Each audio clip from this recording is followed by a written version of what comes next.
Hi, today I want to show you how to replace a charging and protection board with either a new board or just the same board. Usually do it in two occasions. First of all, this board sometimes breaks.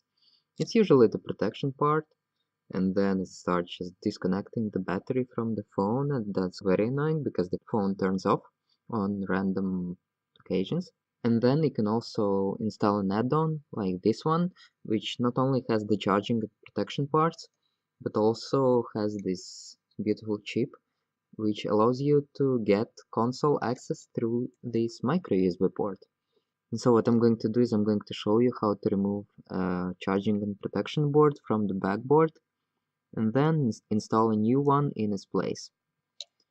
So what you actually will want to do first is you will want to maybe add some more solder to the pads, just the fresh one with some flux in it. And then what you'll want to use is a box cutter knife like this. The idea being that you pretty much split the board from the backboard, but the problem is that you have to be careful to not injure the back PCB, the red one. And so the way you do it is, first of all, you hit it up, start lifting, and then you start inserting the blade. So you have to make sure that whatever pressure you apply is applied to the blue board, because it's pretty much sacrificial. And so as you can see, we have inserted the knife blade. This solder joint is now cold, and then we can desolder this connection. So we also slowly but surely remove the blade, a little bit of lifting the PCB, but not too much. Oh, we went too far. I hope I didn't injure the PCB. Okay, so now we have the two pads split, and you have to make sure that while you're splitting them, you don't lift the PCB too much, because these four pads can break off the board.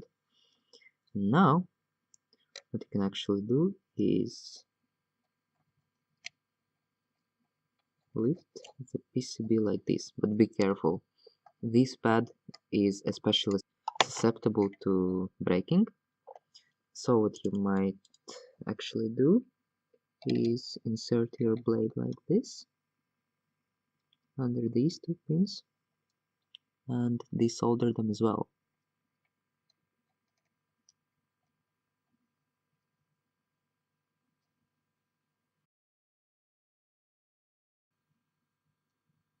I think it's stuck on something like not a solder joint, but probably, I think I have to use the blade. Yep, like this. Then we only have two pins left, so what we do is we just remove it. We haven't lifted this pad, which is good. We haven't lifted these two pads either, which is also good. And we haven't injured the board too much. I don't actually see any scratches. Now what you'll want to do is you'll want to clean these pads, and the first and most lazy way to do it is pretty much just hit it up and then swipe it off with the finger. You have to maybe practice a little bit with your finger to not hurt it. But also, if you don't want to have the chance of burning your skin a little bit, you can also use solder wick, maybe a thicker one. Still, that's how you use it to clean the pads in a really nice way. Now we only have two pads which have some amount of solder. I'm not going to torture the solder wick, I'm just going to wipe them off. It's actually a little bit tricky.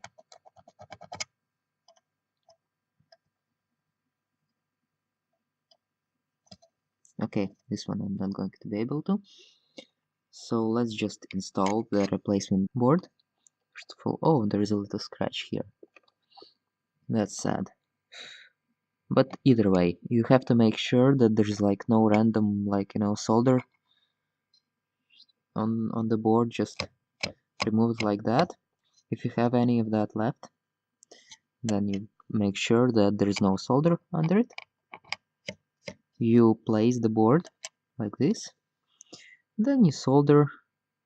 Probably you will want to start with the pins that have the most solder left on them, which would be this corner pin.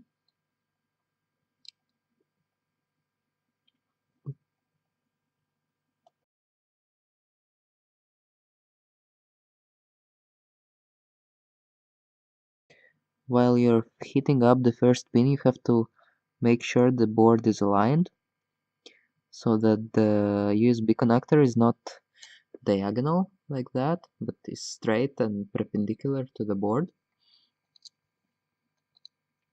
So you don't actually, break it when you're inserting the charger.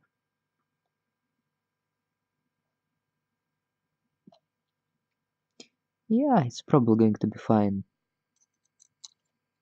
Wait, it's not.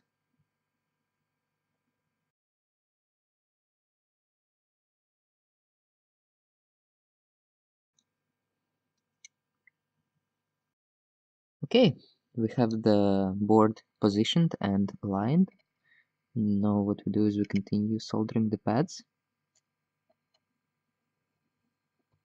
Maybe insert your soldering iron in the pin, in the holes a little bit, to make sure that there's a connection made.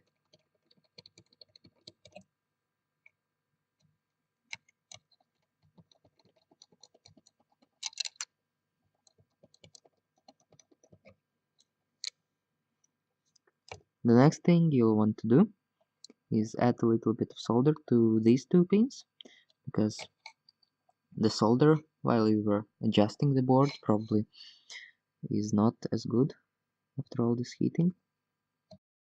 And the last thing you'll want to do is, if you have an add-on board like a UART board, you'll just want to connect the UART pins to the PCB like this. You add a little bit of solder, you position the soldering iron like that, and you then make sure that the two pins are unshorted. And now let's test it. I plug the PCB in, and the charging LEDs light up as they should, even though it's without the battery yet. And I also get serial port on my computer, which when I connect to it, lights up these LEDs showing that there's some transfer of data from the UART to the computer. And this way you can actually connect to your phone, do some diagnostics, even transfer some files if you want. Thank you for watching. I hope this solved your problem, and see you in the next video.